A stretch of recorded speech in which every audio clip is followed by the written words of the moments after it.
Let me set the scene for today's video. You are starting to design your first online course.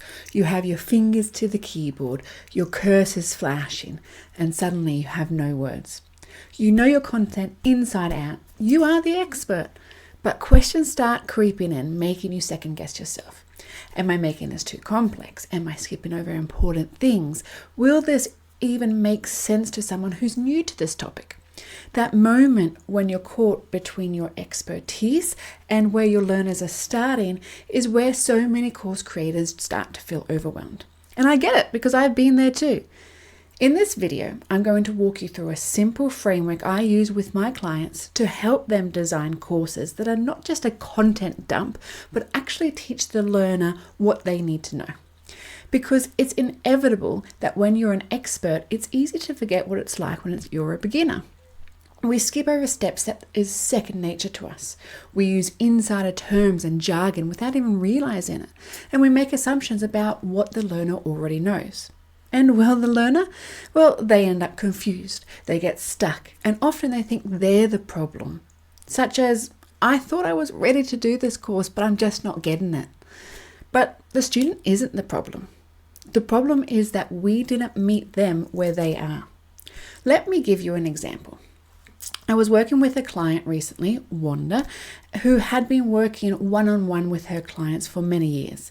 She's an expert in her field, but now she wanted to create an online course to free up some of her time and to be able to reach more people. She knew her content inside and out, but had no experience designing a curriculum. So we worked together to map out a learning journey that would support her students to get from point A to point B. And then came the filming. Wanda had never recorded herself before. She wasn't comfortable with tech and had no idea where to start. Now I could have said, use OBS, record your lessons, send them to me via WeTransfer. That's what I would have said to someone that had experience filming. But Wanda had never done this before. So I had to slow down. We walked through the small steps, like what tools to use, how to position her camera and lighting, how to avoid looking like she's reading the whole time, where to find the video file, how to share it with me once it was recorded. Because what felt like one step to me, record your lesson, was actually many steps for her. And that experience reminded me, it's not about dumbing things down, it's about breaking things apart so they're clear and usable for the learner.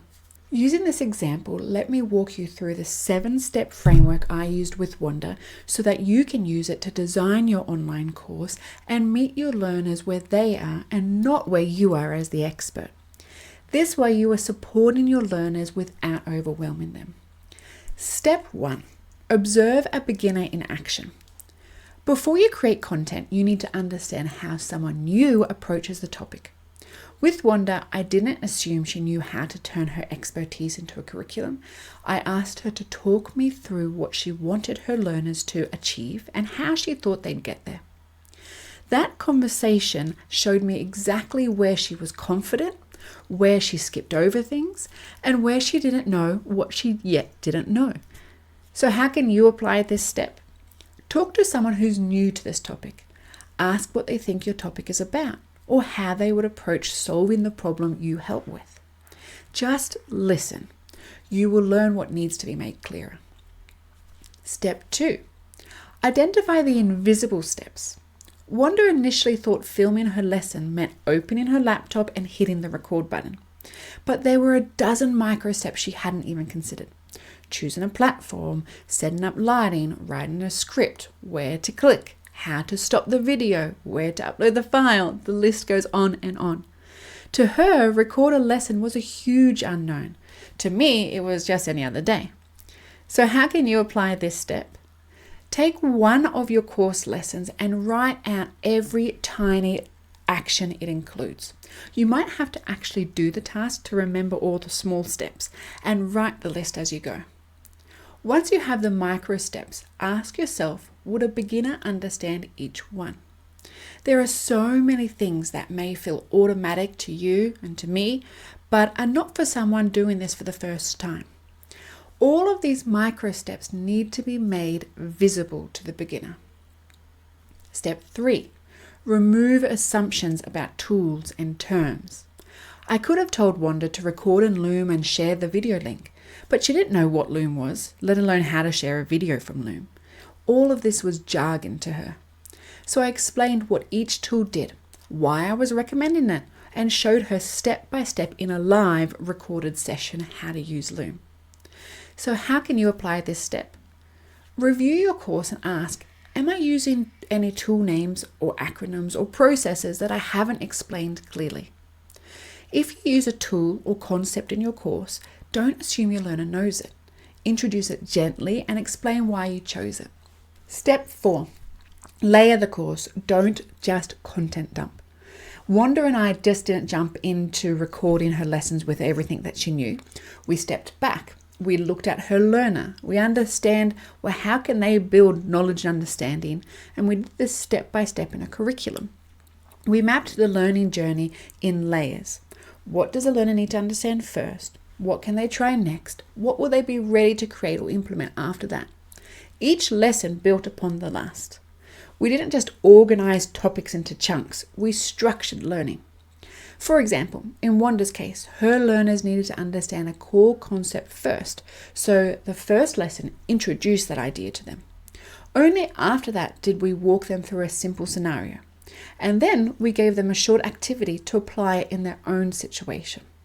So that's scaffolding.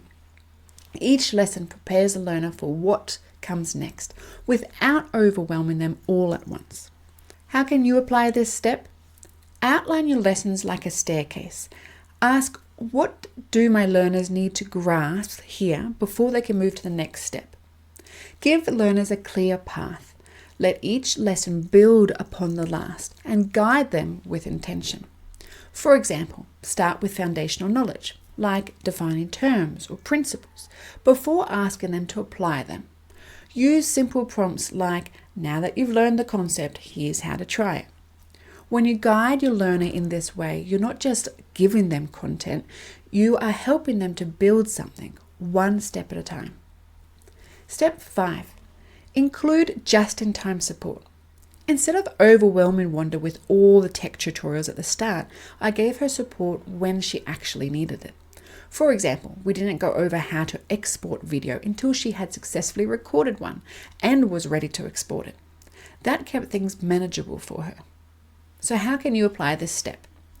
Deliver help where it's needed. Not in a long intro video that they'll forget everything by the time they need it. Anticipate where learners might get stuck and offer help at that moment. If your learner won't need a certain skill until Module 3, don't explain it in Module 1. Step 6. Create opportunities to apply and give feedback. Learning happens through doing. I build space for my learners to apply the concepts and get immediate support. After we mapped out Wanda's learning outcomes, I asked her to write the first few lessons and then send them to me. I then reviewed them and gave feedback. But I didn't just say, great job. I gave her targeted, constructive feedback, such as, this is great content, but here's how you could shift the focus so it's more learner-centered. These are just some examples. So how can you apply this step? Provide your learners with opportunities to apply what they are learning, and then give them a way to check to improve their work. So you could provide self-checklists, you can provide comparison examples, or you can provide them direct feedback as well. Let your learners try what they have learned and then show them how that they can improve that. Step 7. Collect direct and indirect feedback. Throughout the process, I asked Wanda what felt confusing or frustrating, specifically asking your learners questions, and they intentionally provide you with feedback is called direct feedback. So like a survey, a form, whatever it may be. But it is not the only source of feedback. I also watched for indirect feedback, such as where Wanda paused, what she avoided, what she kept asking about. Indirect feedback is collected from your learners' behaviors and questions. This helped me to tweak the structure of our workflow and ultimately how I support other similar clients now. How can you apply this step? Don't wait until your course is live. Ask beta learners what's unclear through direct feedback. This might be through questions in an email or via survey after a webinar. Also watch where learners pause, ask questions, or drop off. This is indirect feedback and is a gold mine. For example, if you get the same question repetitively, something might not be clear. Or if 80% of your students get a quiz question wrong, maybe there is specific content missing. Wanda's experience is not unusual. It's actually very typical for a first-time course creator. Being an expert in your topic does not automatically make you an effective teacher. I wish. But with the right structure, you can bridge the gap between what you know and what your learner needs to succeed. This 7-step framework gives you a way to slow down, simplify, and truly design for understanding, step by step. Because your course doesn't have to be complicated. It just has to meet your learners where they are and walk them confidently to where they need to go. If you use this framework, or even just one part of it, I would love to hear how it's helped you to improve your course design. Let me know in the comments below. And if you're building your first course and feeling a little stuck, remember you're not alone and you don't have to figure it out by yourself. Until next time, happy course creating!